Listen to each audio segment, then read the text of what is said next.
tell you something very interesting now. You know, this music business. You hear a lot of stories about fairies and talk and all that. You know what I mean?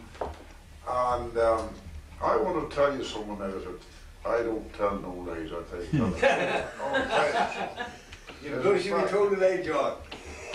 No, but one time at home, I was 6 or 7 maybe or 7 years old. Yeah. And there was a cow, was going to calve. Yeah, very good. And I was ordered to sit up with her. It is true, really true story. And so, during the night, maybe between 1 and 2 or 2 o'clock, there was a far feed between me and Peter Shaw. You know that feed? Yeah. And it was sort of a moonlight night. It wasn't a full moon, but it was a moonlight night. And I went out into the field anyway, and this beautiful music started. I'm not joking you. Yeah.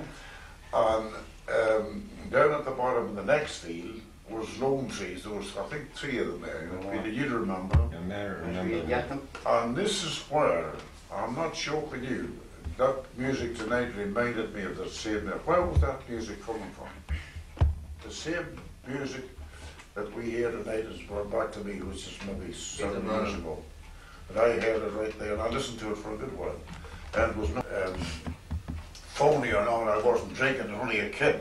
Yeah. But I often think of this. You're high up in the mountains there. It could be that we caught the music travels in tubes, you know, from some part of London or Dublin or somewhere else. It could be that, you know. But I heard it anyway, and I mean, that's true. The Fairies. Tonight it reminds me of it, eh? The Fairies. That's right. The Fairies, John. There's the Fairies. Well, I don't know where the He Fairies. used to tell a story, John, about another man. There was a party in this house, you see. He was like himself. He was no good at all. He had only 2 children. Yeah. And it only had to cross fields, and crossing the fields, he met these rowy playboys. Yeah. And asked him where he was going. He said he was going to play to a party. But he says, I don't play much, I'm running a couple of tunes, he says. I don't know whether I should go at all. Show me a fiddle, he says. So he showed him the fiddle and just run his fingers across it. Go ahead now, he says. You'll be as good a fiddler, he says, as anybody'll be there the night. Well, he went in and he started to play. Those real good fiddlers there, and he had to leave his road. Yeah. Oh my God, what happened to him? I'll tell you the story to you now, sure. Fireside chat. But there was such a thing as the fairies. Well, I couldn't tell you that. They used to say. And you know they're Eh? you story about the Fairies here. You ever see a fair? Not yet. Okay. Yes, Jim, what's your answer? What's your There was question? one day, I was playing a cooker for John McCurtain. That was 50 years ago, I heard this story. And John was telling me these stories about the fairies. Fairies, seeing them straight in the river and seeing them dance and all. Yes. So I turned to him and said, sensible man like you, John, you wouldn't believe in fairies.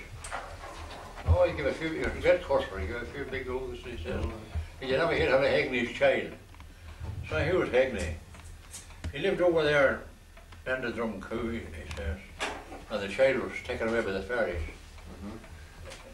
The wife this wife left the child in the cradle and she was able to do something. Yes. She forgot to put the tongues across the cradle. Yes, that's right. She had to put the tongues across the cradle, but when she came back in, the child was away, there was a changeling. Known as a changeling, a fairy child, squid. Now they talk about a week of person now for a week or fortnight. So they here to tell us some man down your company.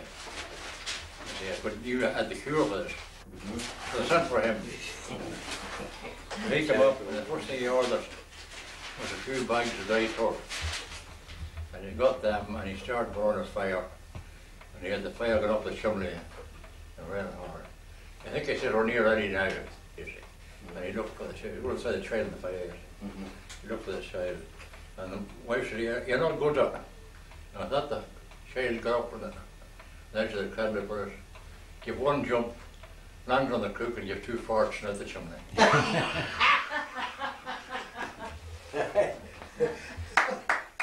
Well, they looked round, the good child was back in the, looked round, the good child was back in the cradle. Oh, beautiful. There was a man down under, he lived in Dunfurra. He There's no empty man. And this blackthorn stick was growing. Yeah. And he tried to pull it every night to make a walking stick. Yeah. So it was moonlight this night, tried it again, no good. Oh, the same as the concrete. Well, he said, I'm going to take you tonight anyway, and he gave the same pull as ever onto the stick of the tree, just going with a bit of the tree come with him, without any trouble. Yeah. Next thing the boys started laughing up in the bushes. Yeah. Fairies. Record that now. A little bit. There was a woman lived down at my bridge, and they called her Lizzie the Nut. You hear tell of old Pat. And she had 2 sons.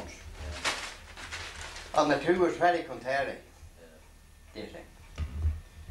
So somebody, she was telling them that they were very contrary. She didn't want you to be with them. And you know, she says, the wee hooer, she says, is the biggest hooer of the town. You hear that one?